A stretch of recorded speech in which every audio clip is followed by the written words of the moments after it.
It's a mess in this attic, lot going on, but there ain't no need to panic. Come on up and join, we getting wild, getting manic. Spitting truth for all you fanatics. Every week got something new to say. Ain't no filter, this shit coming straight from the brain. It's coming straight from the brain. Yeah, it's coming straight from the brain. What's up, everybody? Today is Saturday, April 29th, 2023. This is A Talk in the Attic, and of course, I'm your host, Kirk Ross. The world lost a legend on Thursday when Jerry Springer died at the age of 79. So let's dive into this truly unique story. Back where it all began, London, England, 1944. Gerald Newman Springer was born in February of 44 in war-torn London, England. His Jewish-German parents had just fled Prussia for the UK 5 years prior. And while it was safer there than where they had been in modern-day Poland, little Jerry was born in an impromptu maternity ward that had been set up in an abandoned train station turned bomb shelter. So literally, as bombs exploded above the shelter, Jerry Springer was born. And holy smokes, would that little guy shake things up before it was all said and done. When Jerry was 5 in 1949, his family moved to the Big Apple, specifically to Queens. Some 140,000 Holocaust survivors survived in the U.S. in that time period after the war. Something like half of them ultimately stayed in New York City, and this, folks, is why New York has the best delis in the world. Jerry's parents worked hard to assimilate and to provide for he and his sister. One story from Jerry's childhood that continued to pop up in my research was from 1956, when he watched the Democratic National Convention on a little black and white tube TV. He was especially enamored with Senator John F. Kennedy, and at the wee little age of 12, a politician was born. Jerry was a funny kid, well-liked and smart, and he figured his best path to politics was through law school. So after graduating with a degree in political science from Tulane in 1965, he headed north to attend law school at Northwestern University just north of Chicago. And because I was interested in politics, it seemed like law probably was, the same kind of field, the discussion of issues. That felt probably more comfortable, but it was just assumed I would continue going to school. His first gig after law school was advising the campaign of Bobby Kennedy. Fucking RFK, a huge opportunity. But after Bobby's assassination, Jerry took a job at a conservative law firm in Cincinnati. But come on, Jerry was a liberal. He was vehemently anti-Vietnam. I imagine it'd be hard not to be against such an idea, having lost 27 family members in World War II. But he felt like he had no choice but to fight for his beliefs by running for Congress in 1970, an election he ultimately lost. I run because it has become increasingly evident that unless some new alternative, some new initiative, some new approach is injected into the political life of our community, we are destined to lose here at home the very prize we seek to defend abroad, the politics of participation. So after that, he put his energy into his local Cincinnati political scene, where in 1971 he won a seat in the city council. Fun fact, on his first day in office, he submitted a measure that would have created a Cincinnati city ordinance to make it illegal for residents of Cincinnati to be drafted into an undeclared war. And people went crazy. There were front page editorials blasting me. How dare I do this? I'm supposed to be on city council dealing with city issues. What's all this about? This measure was rejected naturally. But after a successful tenure on the city council, Jerry ran for mayor of Cincinnati, and get this, he won. Up to this point, an incredible story, right?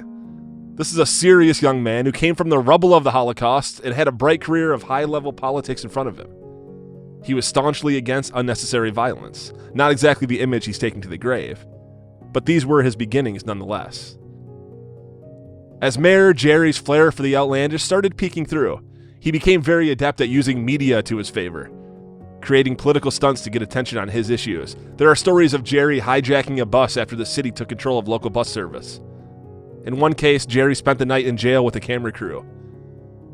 He spent his weekends driving around in a camper van to different parts of the cities to hear direct feedback from real people. He had an innate ability to relate to regular people, something he prided himself on, and something that would eventually become a hallmark of his wildly successful TV career. And I know you want me to fast forward to the Jerry Springer Show. Trust me, I'm excited to get there too, but we're not quite there yet. But in 1975, a storyline that sounds a lot like something that would ultimately land on the Jerry Springer Show, went down. Jerry decided to resign his mayoral post after a sex scandal was uncovered in which he wrote multiple personal checks to a Kentucky massage parlor. Now, this is not your standard spa. This is one of those old rub and tug type of massage parlors, if you catch my drift. But Jerry bit the bullet. He admitted his mistakes. He admitted that he was spending money on sex, and he resigned. And a lot of them would be yelling, "Hey, Springer, are you writing any more checks?" And he would laugh it off and wave to them. But folks, this is Cincinnati in the 1970s. And this was Jerry fucking Springer. So, of course, he got reelected to the mayor position both in 1977 and 1979. After that, he ran for governor of Ohio and lost, prompting a sudden career change at the age of 36, when he was hired as a news anchor on the lowest rated news outlet in all of Cincinnati, NBC affiliate WLWT. And let's face it, he struggled at first. He wouldn't have been if no one had the chance to see that. But we are reminded about the fact of when he was young and when he was young. But he eventually learned his craft, quickly pulling his station to the top of the rankings within just 2 years. He developed a catchphrase that would stick with him for the rest of his career: take care of yourself and each other. He was voted Cincy's favorite news anchor 5 years in a row. And that brings us to Jerry. When in 1991, NBC gave Jerry his own show called Jerry Springer, and the rest is history, people. We all know what the lasting legacy of the show looks like, but did you know that the first couple seasons actually centered around real important issues like homelessness and gun violence? His early guests were folks like Oliver North and Jesse Jackson, and concerned parents and people coping with loss. But look, you don't know that, and the reason why none of us know that is because the show sucked. Nobody watched it. Terrible ratings. It was criticized as being self-important and boring. But then something happened. On a 1993 episode focusing on radical racism, one of the guests, a black gentleman, got out of his chair and physically assaulted a racist sheriff who had just been calling minorities whores and criminals and pimps. War right here now. I'm just saying You're not stating facts. Well, the point is, Hey, you let that come out of your mouth one more time, you will have. After which Jerry had this to say. the test is going to be whether we can continue for an hour to talk about this. Every society in the world can reach for a gun and settle a dispute. Our so-called ideal, which tonight we're going to go home and each of us talk to our kids about, is going to be whether or not we can have such freedom in this country that we can even talk about things that hurt us, that things that we're angry about, things we hate. We can even talk without punching each other out. That's what the test is. I'm not asking anybody to change their mind on any issue, and you will have all your chance to talk. But let's try and do it without hitting each other, okay? Please don't come into our home and punch each other out, okay? That's not going to be allowed, all right? It's not going to be allowed. Wise words, Jerry. Wise words. But look, ratings don't lie. And guess what? The people love fisticuffs.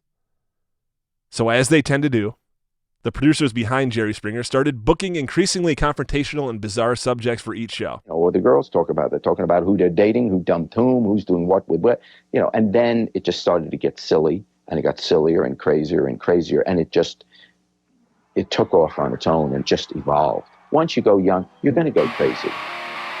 Now let's bring out this woman that you say is interfering. Her name is Sally.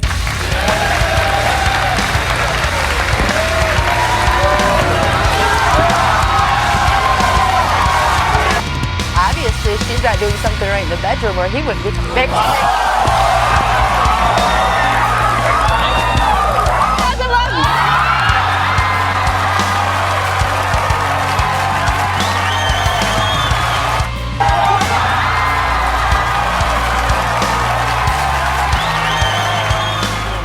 Did you spin up?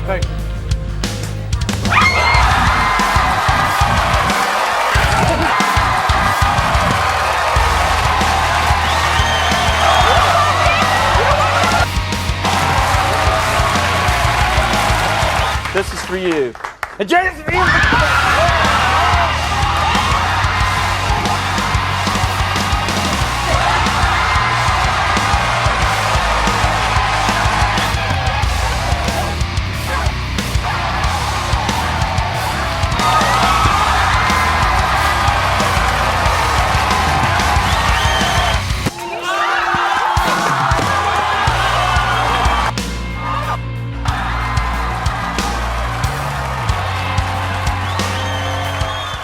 As time went on, the fist continued to fly. In the once classy backdrop, a set that included books on shelves and houseplants and red brick walls was slowly transformed into a motif best described as junkyard chic. HVAC vents in the background were painted a patina copper green. They decided to add a large industrial fan and set it to the lowest rotational setting, something in the vein of Serial Killer Slow. Every surface behind the guests was dirty and scraped and dented and rusty and had drips of goop coming down. Disgusting. Clearly setting the stage for just garbage. What had been a few plainclothes bouncers transformed into a massive security team clad in black t-shirts and bald heads. A choice was made along the way to add a boxing bell to indicate that a fight was coming. They even introduced a standing 8 count at one point, which became a staple of the show. As an audience of bloodthirsty morons would chant things like, Jerry, Jerry, Jerry, or show your tits, show your tits, show your tits. And when fighting became kind of a regular thing on the show, guests would come out at first, and they would sit down, calmly hear the other person out before they decided to get into it, right? But soon, guests would just run out of there guns a-blazing, from the green room in the back, ready to fight, with women often kicking off their heels before making it to center stage. Sometimes those shoes would be used as projectile weapons, but mostly they were just removed so they could get better traction on their sprint towards their confrontation. And even after years and years of this type of programming, some guests would still come on the show to meet their fiancé or their cousin fiancé with almost an optimistic smile on their faces. They'll show that. They'll come from the back where they hadn't heard what was going on, big smile on their face, ready to get out there, as if to say, hey, I'm walking out onto Jerry Springer right now to meet my lover. I hope this goes well. But it didn't go well. It never went well. Your dad has been fucking your mistress who is pregnant with the ghost of a lesbian. Or your son wants to marry a chinchilla. Or your dentist was actually a pimp. And as the ridiculousness escalated, so too did the rankings, with Jerry Springer actually topping Oprah for over 50 consecutive days in 1998, which was the peak of the show, but literally was the highest rated program on daytime TV. Jerry Springer was tapping into an age-old, deep-down human desire to see hand-to-hand violence unfold safely outside of our own lives. And let's face it, to feel a little bit less shitty about ourselves. Hey, if this dude is in love with a horse, then maybe I'm not so bad after all. Or yeah, I might have cheated on my wife, but at least it wasn't with her dad. Maybe I'm not so bad. Springer and his team justified the cultural regression that they were accelerating by saying things like, hey, isn't it better that these people come onto TV and duke it out with security around, rather than beating each other with tire irons in the streets? But come on, that's just rationalization. The vast majority of these folks were egged on in order to participate in this over-the-top trash that made ratings skyrocket. I wonder how many Jerry Springer guests ultimately regretted their decision to come onto the show. I mean, how many job interviews went sideways when an old clip of them bull-rushing their stripper mom made its way into the hiring manager's hands? Jerry Springer was the first and still most audacious example of a show that ignored all journalistic integrity and societal norms in favor of seeking the almighty highest possible rating. Now, that doesn't say a lot about Jerry or his team, but it says even less about America, who tuned in 5 days a week for 28 years to see undereducated, oversexed mouth breathers fight each other over their relationships. And Hollywood recognized an opportunity that they're still exploiting to this day. So what do we make of Jerry Springer? What is his ultimate legacy? Holocaust survivor turned politician turned TV personality? A guy who did what he had to do to stay relevant in a highly competitive industry? A man who was literally born in rubble but died in a palace? Or is he just the king of tawdry trash, the ringmaster of cultural decay? Sometimes this podcast project gives me an opportunity to research inspiring topics or new technology that I'm excited to learn about. And those episodes, by the way, are so fun, so easy to make. But I've spent hours over the past few days watching underprivileged morons duke it out as a raucous crowd hooted in the background. And honestly, it's left me feeling pretty down. It really has. So I don't really know what to make of Jerry Springer myself. But I think this is where I'm at. Jerry Springer wasn't a violent man, but he was born into a violent world. And in some way, maybe his show helped viewers at home recognize how fruitless physical confrontation is. sparing them their own bad decisions to resolve a conflict with wild haymakers and high-heeled fastballs. Or maybe his show just set an example that led to more domestic brouhaha. I really don't know. But today, as Kid Rock picks up his AR-15 and shoots a case of Bud Light to the applause of millions, I can tell you that we've still got a long way to go. And a big part of me wonders if it's even possible for us to ever quite get there. Rest in peace, Jerry Springer. I hope you're serving up some of the trashiest shit ever witnessed that side of the pearly gates. Peace out, everybody. So today we start our 25th year of doing this show. My gratefulness surpassed only by my surprise at its longevity. How in the world did we last so long? Let's be honest, virtually anyone could do what I do, which is to basically say three things. You did what? Come on out. We'll be right back. You practice that and you'll be hosting your own show in no time. Oh, there is one other thing that brings success. Luck, lots of it. And surround yourself with smart, talented people who know a heck of a lot more about television than I do. Look, I've been blessed through these 25 years to have people of enormous talent and drive producing a show of constant challenges which can't be saved day to day by simply booking a big-name celebrity. You see, we don't have any on our show. No, just regular folks of no fame, little if any wealth, and very little influence. Folks just taking a moment, which they rarely if ever get, to let the world know something about what they are thinking or feeling or doing. Admittedly, it's often crazy or outside the norm of accepted behavior, but what I've learned over our quarter century of shows is that deep down, we are all alike. Some of us just dress better, or had a better education, or better luck in the gene pool of parents. I'll say it again. Deep down, we are all the same. We all want to be happy. We cry when we're hurt. We're angry when we've been mistreated. And to be liked, accepted, and respected, not to mention loved, is the greatest gift of all. Yes, we're all alike. Know this, there's never been a moment in the 25 years of doing this show that I ever thought I was better than the people who appear on our stage. I'm not better, only luckier. So thanks for the 25 years. We've signed on to do a whole bunch more. And as long as I stay healthy, we will. And on that note, take care of yourself and each other.